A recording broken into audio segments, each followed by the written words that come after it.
네, 안녕하세요. 오늘은 교직 실무 1주차 본 강의로서 교직과 교사에 대해서 공부해 보도록 하겠습니다. 먼저 교사에 대한 시 두 편을 읽어 보겠습니다. 목필균의 참스승, 나태주의 꽃들아 안녕입니다. 꽃 이름만 배우지 마라. 꽃 그림자만 뒤쫓지 마라. 꽃이 부르는 나비의 긴 입술, 꽃의 갈래를 열어 천지를 분별하라. 몸으로 보여주느니 꽃들에게 인사할 때 꽃들아 안녕. 전체 꽃들에게 한꺼번에 인사를 해서는 안 된다. 꽃송이 하나하나에게 눈을 맞추며 꽃들아 안녕 안녕 그렇게 인사함이 100번 옳다. 이 두 시에서 말하고자 하는 바를 여러분들이 한번 찾아보시기 바랍니다. 정답은 없습니다. 여러분들이 이 두 시에서 느낀 감성과 이 두 시에서 던져주는 메시지를 한번 찾아보시기 바라겠습니다. 한 1분 동안 시간을 드리도록 하겠습니다.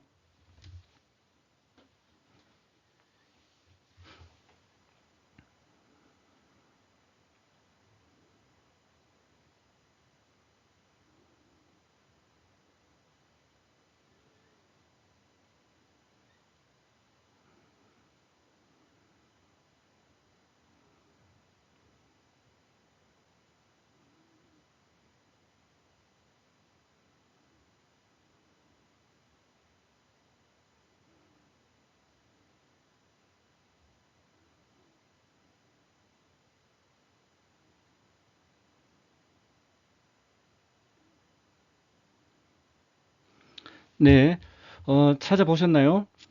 목필군의 참수성과 이 나태주의 꽃들을 안녕해서 공통적으로 등장하는 한 단어가 있습니다. 이것은 바로 꽃입니다. 저는 첫 번째 목필균의 참스승에서 이 꽃의 의미를 아이들의 현재의 삶과 접속된 지식이나 교과로 봤습니다. 교사는 교과서에 적혀 있는 어떤 형식적인 지식만을 아이들에게 가르치는 것에만 매몰되어서는 안 된다고 봅니다. 교과서의 지식이 아무리 중요하다 하더라도 교사와 학생들의 어떤 현재의 삶과 접속이 된 어떤 지식이 중요하다고 저는 판단됩니다. 우리는 수업의 표면에서는 교사가 학생을 가르침으로써 아이들이 성장하지만 반대로 그 수업의 이면에서는 교사가 자신의 한계를 깨닫고 불안을 느끼며 그 한계를 넘어서기 위해서 노력하는 가운데 성장하는 것으로 보았습니다. 두 번째, 꽃들아 안녕에서는 이 꽃을 저는 아이들로 저는 봤습니다. 교사는 학생 개개인, 즉 여기서 말하는 꽃이죠. 이 학생 개개인에게 관심을 기울일 필요가 있습니다. 그리고 그 학생들 각자의 어떤 독특성을 주목할 필요가 있다는 것입니다. 그래서 목필균의 참스승과 나태주의 꽃들 안녕이라는 시에서 이 꽃의 의미를 한번 이렇게 되새김질 해 보시고 교사로서 내가 어떤 방향성을 가질 것인지를 이 두 시에서 한번 잘 한번 생각해 보시기 바라겠습니다. 어, 두 번째 두 번째 다음의 시는 백범 김구 선생님의 모든 것은 내 자신에 달려 있다는 시입니다. 한번 읽어보도록 하겠습니다. 어릴 때는 나보다 중요한 사람이 없고 나이 들면 나만큼 대단한 사람이 없으며 늙고 나면 나보다 더 못한 사람이 없다. 돈에 맞춰서 일하면 직업이고 돈을 넘어 일하면 소명이다. 직업으로 일하면 월급을 받고 소명으로 일하면 선물을 받는다. 결국 모든 것이 나로부터 시작되는 것이다. 나를 다스려야 뜻을 이룬다. 모든 것은 내 자신에 달려 있다. 여기에서 백범 김구 선생님께서 어떻게 말하는 게 나름대로 의미가 있는데 저는 특히 이 두 번째 문장에서 우리가 교사는 보통 일상생활을 영위하기 위해서 어떤 직업이라든지 월급이 상당히 중요한 것은 사실입니다. 현실적으로 이 부분을 우리가 간과할 수는 없습니다. 그렇지만은 교사로서 어떤 직업과 월급에만 이렇게 제한되어서는 안 되고 어떤 소명의식이 요청된다. 그래서 어떤 직업과 소명의식이 이 균형적으로 이렇게 이루어져야 한다고 저는 이렇게 보고 있습니다. 그래서 교사의 어떤 높은 직업 만족도와 어떤 소명의식의 균형, 아마 이것이 이쪽 백범 김구 선생님께서 말하고자 하는 바가 아닌가 이렇게 생각됩니다. 그리고 마지막 세 번째 문단에서도 모든 것은 자기 자신에 달려 있다. 그래서 교사로서 어떤 성공적인 어떤 교직 생활을 하기 위해서는 결국 본인에게 달려 있다는 것입니다. 저는 이 시가 나름의 의미가 저는 주는 바가 많다고 저는 보고 있습니다. 세 번째는 서근원 교수의 수업은 왜 하지라는 책자에서 나온 어떤 문장입니다. 한번 읽어보도록 하겠습니다. 교사는 아이들이 교과의 눈으로 세상을 보게 함과 동시에 자신이 바로 그 눈으로 아이들을 보고 그들과 더불어 살아가야 한다. 수업은 입으로 말하는 것이 아니라 몸으로 보이는 것이고 가르치는 것이 아니라 행동하는 것이며 교사의 전 삶을 함축하여 드러내 보이는 것이다. 그것은 교사가 아이들을 자신의 기준으로 판단하는 것이 아니라 이해함으로써 수업의 이면에서 그들과 교육적 관계를 맺으면서 함께 살아가는 것이다. 즉, 아이들을 사랑하는 것이 아니라 내가 이해하는 삶을 살아감으로써 사랑이 배어 나오게 하는 것이다. 참 이게 멋지지 않습니까? 보통 우리가 어, 선생님들이 아이를 사랑하라고 얘기하는데 이 서근원 교수께서는 아이를 사랑하는 게 중요한 것이 아니고 내가 이해하는 삶을 살아감으로써 사랑이 배어 나오게 하는 것이 중요하다고 이렇게 얘기하고 있습니다. 저는 상당히 이 말이 많은 의미를 가지고 있다고 보고 있습니다. 보통 우리가 아이들을 상대할 때 어떤 내 이해의 어떤 그런 서브젝트, 어떤 상대자가 아니라 보통 우리가 학교에서 정한 어떤 목표를 갖다 향해서 변화시켜야 하는 그런 대상, 아브젝트로만 이렇게 보는 경향이 있습니다. 그래서 학생들을, 아이들을 대상으로 보는 것이 아니고 나의 이해의 상대자, 서브젝트로 보는 것이 상당히 이렇게 중요한 것으로 보고 있습니다. 그렇게 되면은 학생들을 대상으로 보는 게 아니고 어떤 나의 어떤 이해의 상대, 서브젝트로 보게 되면은 그 위에 빨간 어떤 그 단어들이 보이죠. 위에서 위에 서서 이렇게 판단하는 것이 아니고 밑에서 위로서 이렇게 이해하는 어떤 그런 삶이 가능한 것으로 이렇게 판단됩니다. 그래서 서근원 선생님께서 말하는 이 문장들을 한번 곰곰이 한번 되짚어 보면은 교사로서 어떤 삶을 살아야 되는지를 갖다가 많은 점을 시사해 주고 있다고 저는 보고 있습니다. 네 번째 장면에서는 어떤 줄탁 동시의 마음으로는 어떤 그런 내용입니다. 보통 우리가 줄탁 동시라는 것은 병아리가 알에서 어떤 부화되는 순간을 갖다가 이렇게 상정하고 쓰이는 말입니다. 병아리가 보통 부화 직전에 달걀 속에서 바깥을 향해서 껍질을 쪼는 것을 보통 우리는 줄이라 그럽니다. 그리고 동시에 어미가 바깥에서 안으로 향하여 껍질을 쪼는 것을 탁이라고 합니다. 그리고 이렇게 병아리가 부화되기 위해서는 줄과 탁이 동시에 이루어질 때 효과적으로 이루어집니다. 그래서 가르침과 배움도 결국 교사와 스승의 어떤 일방적인 노력만으로 이루어질 수는 없고 학생과 함께 이루어질 때 어떤 효과적이라는 것입니다. 줄탁 동시의 마음으로 보통 우리가 그 달걀이 이렇게 부화하기 위해서는 적정한 온도와 어떤 적정한 습도를 보통 유지해야 됩니다. 통상적으로 이렇게 우리가 그 부화 기간 중에 이렇게 알을 이렇게 뒤집어 주는 것도 상당히 이렇게 중요하다고 합니다. 그리고 통상 부화 기간은 한 3주 정도, 한 21일 정도 이렇게 소요됩니다. 그리고 이렇게 부화가 되기 위해서는 한 적정한 온도가 또 필요한데 한 37.5도에서 한 37.7도 정도의 어떤 적정한 온도가 이렇게 필요합니다. 그래서 우리가 이렇게 달걀이 이렇게 부화되기 위해서는 3주 동안의 어떤 그런 어떤 인고의 시간이 필요하고, 그리고 이 3주 동안 이렇게 달걀을 그냥 이렇게 방치해서는 안 되고 이렇게 알을 뒤집어 준다든지, 그리고 따뜻한 어떤 온도를 유지해 준다든지, 이런 어떤 기다림과 보살핌이 상당히 중요합니다. 결국 우리가 교육에서도 학생들을 기다려주고 보살펴주고 함께 이루어질 때 교육이 상승 효과를 가져올 수가 있다고 봅니다. 제가 보통 수업 시간에 이 자주 쓰는 비유가 아니는데, 보통 그 개구리와 올챙이 비유를 좀 이렇게 많이 들고 있습니다.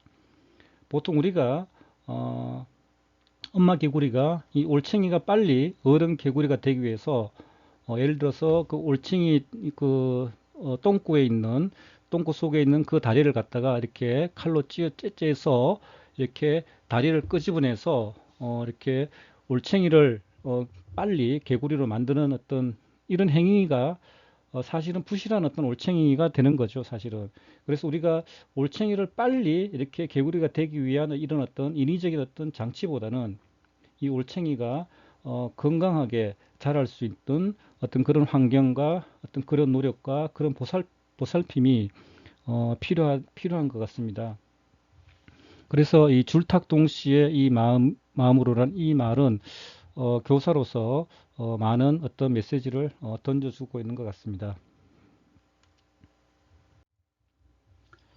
다섯 번째는 가르침에는 우리가 인격도 필요하지만 특별한 기술이 필요하다. 이 상당히 중요한 어떤 의미를 던지고 있습니다. 하임 기너트라는 사람이 이 교사와 학생이라는 이 교사와 학생 사이라는 이 책에서 이렇게 얘기하고 있는데, 보통 우리가 이론적으로는 좋은 교육이 무엇인지 우린 이미 알고 있다. 그리고 생각도 다 가지고 있다. 불행한 일은 우리가 생각만으로는 아이들을 교육할 수 없다는 사실입니다. 그래서 교실에서 학생들과 접촉하기 위해서 교사들에게는 심리적으로 약간 변해야 할 필요가 있습니다. 사소한 흥분이라든지 매일 벌어지는 갈등이라든지 갑작스럽게 벌어지는 위기와 같이 이렇게 숨 돌릴 사이 없이 일어나는 사건들을 효과적이고 인격적으로 처리하기 위해서는 교사들에게 특별한 기술이 필요한 것입니다. 특히 교사의 반응은 매우 중요한 결과를 낳습니다. 교사의 반응에 따라 분위기가 수능이나 반항 쪽으로 갈라지고, 학생들의 기분이 만족이나 불만 쪽으로 기울며 마음가짐이 품행수정이나 복수로 나뉠 수 있습니다. 이렇게 교사의 반응은 아이들의 행동과 성격에 좋은 쪽으로든 나쁜 쪽으로든 영향을 미친다는 겁니다. 그래서 우리가 교사로서 가르침에는 인격도 필요하지만 학생들을 가르칠 수 있는 특별한 기술이 필요하다고 이렇게 기너트는 이렇게 주장하고 있습니다. 자, 이렇게 얘기하면은 이렇게 그 머릿속에 그림이 잘 그리지 않기 때문에 예를 한 가지 한번 들어보도록 하겠습니다. 우리가 수업을 하다 보면 의자를 뒤로 젖히면서 장난치는 아이들이 있습니다. 그러다가 쾅 하면서 뒤로 넘어지는 아이들이 간혹 있습니다. 이런 상황이 일어날 경우 여러분은 어떻게 반응합니까?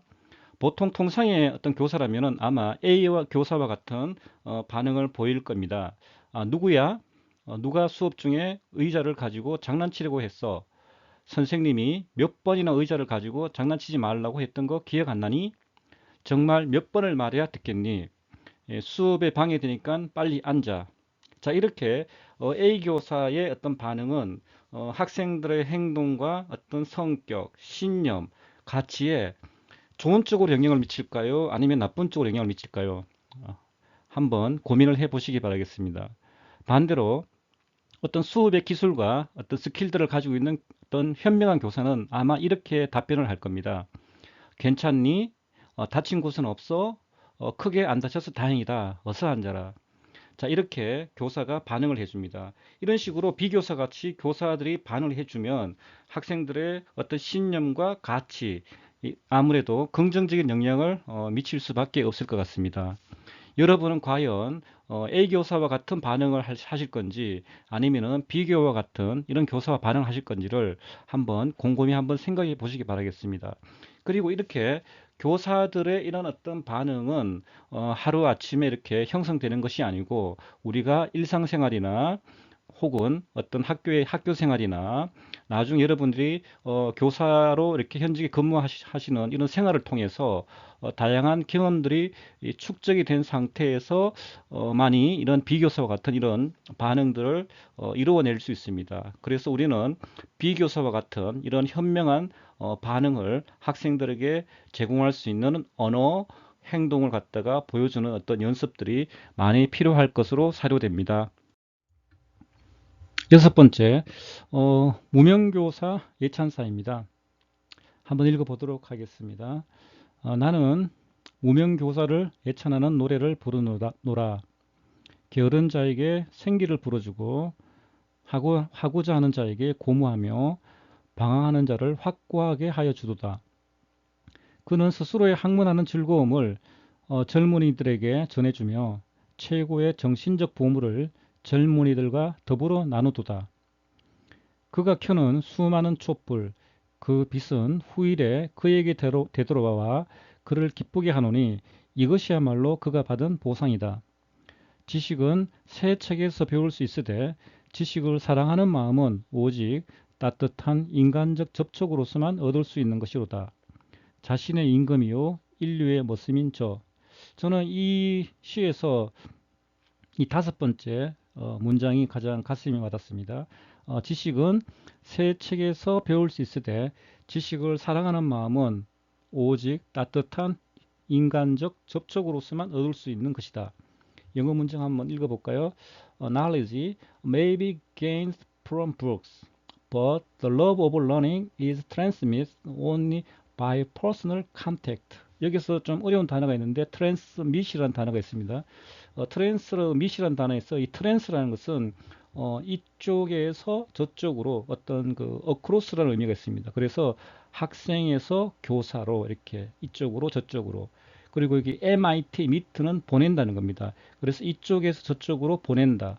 어떤 지식을 교사에서 학생으로 보낸다든지 아니면은 교사와 학생들 간의 그런 관계를 갖다 이렇게 보낸다든지 어떤 사랑을 보낸다든지 이렇게 이쪽에서 저쪽에서 보낸다는 의미가 바로 트랜스미터라는 의미 있습니다. 그래서 지식이라는 게 우리가 책으로서 배울 수는 있지만은 우리가 지식을 사랑하는 마음은 책으로서 배울 수 있는 것이 아니고 학생과 교사 간의 어떤 그런 인간적인 접촉에 의해서 그것도 따뜻한 접촉에 의해서 우리가 배울 수 있다는 것입니다. 저는 이 문장이 교사로서 가져야 될 어떤 마음이 아닌가 싶습니다.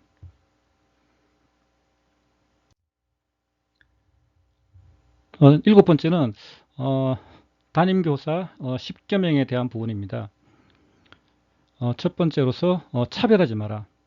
우리가 예쁜 학생도 있고 미운 학생도 있더라도 선생님은 절대로 그 표시를 내면 안 됩니다. 어떤 경우라도 선생님은 편애하지 말아야 합니다. 두 번째, 체벌은 절대 노입니다. 체벌은 즉시 효과가 나타나는 것처럼 보여도 계속 사용하다 보면 중독되게 됩니다. 끝까지 체벌의 유혹을 참아내셔야 합니다. 세 번째, 학생의 인격을 존중하라. 학생들이 어리다고 얕보거나 무시하는 경우가 많습니다. 학생들의 마음이 상할 이야기나 행동에 주의하셔야 됩니다. 특히 공개적인 자리에서 인격에 반하는 말이나 행동을 나무라면 절대 안 됩니다. 네 번째, 학생들과 한 약속은 반드시 지켜라. 학생들과 가능하면 지킬 수 있는 약속을 하고 지키지 못한 경우에는 사유를 설명해서 이해를 구해야 합니다. 조례 시간이나 종례 시간을 지키는 것도 약속의 한 부분입니다. 다섯 번째, 사제 동행하라.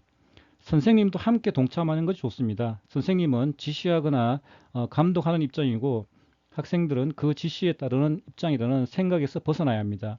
청소, 환경관리, 어떤 체육대회 등에서 함께 참여하면 학생들과 훨씬 가까워질 것입니다. 여섯 번째, 칭찬을 아끼지 마라. 학생은 선생님들의 관심과 칭찬을 먹고 자랍니다. 칭찬은 고래도 춤추게 한다는 말이 있습니다. 가능하면 꾸지람보다는 장점과 잘한 점을 칭찬하고 칭찬은 학생들을 밝고 긍정적인 사람으로 성장하게 되는 원동력이 됩니다. 일곱 번째, 학생들의 이름을 부르자. 많은 학생들의 이름을 외우기가 참 어렵습니다. 일일이 불러주기도 쉽지 않습니다. 그러다 보면 수업 시간에 번호라든지 그 이외의 시간엔 야, 너로 부르기가 십상입니다. 이름을 기억하고 꼭 불러줍시다. 이름은 가장 감미로운 음악입니다. 여덟 번째, 하루에 몇 번이고 학생들과 인사하라. 학생들은 하루에 몇 번을 보더라도 선생님에게 인사를 합니다. 그런데 선생님은 잦은 인사를 대개 못 본 척합니다. 귀찮더라도 웃으면서 인사합시다. 한마디 인사가 스승과 제자 사이를 가깝게 합니다. 아홉 번째, 유머를 아는 선생님이 되자. 유머는 어떤 생활의 활력소입니다. 지루한 수업 시간은 학생들에게 힘든 시간입니다. 선생님은 학생들이 지루하다고 느낄 때쯤이면 준비한 유머를 사용하는 여유를 가질 필요가 있습니다. 마지막 열 번째는 친절한 선생님이 되자입니다. 학생들이 좋아하는 선생님 조사에서 친절한 선생님이 상위에 오른다. 잘 가르치는 선생님, 잘 생기고 예쁜 선생님이 아니고 친절한 선생님을 학생들은 좋아합니다. 학생들에게 친절하십시오. 이 10가지를 잘 지키시면 훌륭한 교사로서 교직 생활을 잘 이어나갈 수 있을 것 같습니다. 마지막 여덟 번째입니다. 마지막은 교사의 자질에 대해서 우리가 한번 검토해 보도록 하겠습니다. 어떤 교사는 인간으로서 자질이 필요하고 그리고 전문가로서 자질이 또 필요하고 지도자로서의 자질이 또 필요합니다. 저는 1차적으로 교사는 전문가로서의 자질을 갖다가 가지고 있어야 된다고 보고 있습니다. 그리고 여기에 더해서 인간으로 자질이 겸비되었을 때 어떤 균형 잡힌 교사라고 보고 있습니다. 우리가 그 학문 중심 교육 과정 학자로서 브루너를 둘 수 있는데 브루너는 교육의 과정이라는 책자에서 두 가지 종류의 자신감을 얘기하고 있습니다. 한 가지는 원래 사람됨에서 오는 자신감, 그리고 또 한 가지는 그 방면에 지식을 가지고 있을 때 생기는 자신감입니다. 만약에 교육자로서 우리가 지식에서 오는 자신감을 길러주지 않고 사람됨에서 오는 자신감만을 길러주었다고 하면 우리는 아무것도 특별히 해놓은 것이 없습니다. 교육의 목적은 자신만만한 바보를 만들어내는 데는 있지는 않을 것입니다. 이렇듯 교사는 1차적으로 전문가로서의 자질을 반드시 이렇게 갖춰줘야 됩니다. 그리고 여기에 대해서 인간으로서의 자질까지 겸비한다면 그야말로 완벽한 훌륭한 교사로서의 자질이 있다고는 보고 있습니다. 교사와 관련해서 우리가 그 교육기본법에 보면은 학교 교육에서 교원의 전문성은 존중되며 교원의 경제적, 사회적 지위는 우대되고 그 신분은 보장된다고 이렇게 하고 있습니다. 그리고 교원은 교육자로서 갖추어야 될 품성과 자질을 향상시키기 위해서 노력해야 한다고 보고 있습니다. 그래서 교육기본법 제14조 1항을 보시면은 전문성, 그 다음 2항에 보시면은 품성과 자질, 그래서 인성과 전문가로서의 자질을 둘 다 갖출 것을 요구하고 있습니다. 그리고 교육공무원법 제38조 1항을 보시면은 교육공무원인 교사는 그 직책을 수행하기 위해서 끊임없이 연구와 수양에 힘써야 된다. 연구는 전문가로서 자질을 의미하고 수양은 인간으로서 자질을 의미합니다. 유네스코와 국제노동기구에서 1966년도에 채택한 교원의 지위에 관한 권고에서 도 이렇게 교원은 전문직으로 간주돼야 한다. 그것은 엄격하고도 계속적인 연구를 통하여 습득 유지되는 전문적 지식과 전문화된 기술을 필요로 하는 공공적 업무의 하나이다. 또한 그들이 담당하고 있는 학생들의 교육과 복지를 위하여 개인적, 집단적인 책임감을 요구한다고 이렇게 규정하고 있습니다. 교육기본법, 교육공무원법, 그리고 유네스코와 국제노동기구에서 채택한 교원의 지위에 관한 공고에서 이렇게 보더라도 교사는 1차적으로는 전문가로서의 자질과 그리고 부가적으로 인간으로 자질이 이렇게 균형 잡혔을 때 원활한 교직의 직무를 수행할 수 있다고 이렇게 보고 있습니다. 지금까지 교직과 교사에 대해서 전체적으로 우리가 한번 리뷰를 해 봤습니다. 네, 이상으로 1주차 강좌를 마치겠습니다. 다음 2주차는 교수 학습 지도 첫 번째 시간으로서 플립 더 러닝 거꾸로 학습에 대해서 공부하겠습니다. 보통 플립 더 러닝은 기존의 전통적인 수업을 뒤집는 수업을 의미합니다. 여기서 뒤집는다, FLIP, 뒤집는다, 거꾸로 뒤집는다는 의미를 가지고 있습니다. 전통적으로 학생들이 집에서 보통 숙제를 많이 하던 것을 학교에서 이제 과제를 대신하게 하고, 학교에서 하던 강의 듣는 것을 집에서 하는 방식을 의미합니다. 다시 말해서 교실 수업 전에는 학생들이 스스로 공부할 수 있는 강의 영상을 온라인으로 학생들에 제공하고, 교실 수업에서는 학생들이 해결하지 못한 문제를 푼다거나 좀 더 심화된 학습을 동료 학습자들이나 선생님의 도움을 통해서 수행하는 수업 방법을 의미합니다. 다음 주에 플립드 러닝을 공부해 보도록 하겠습니다.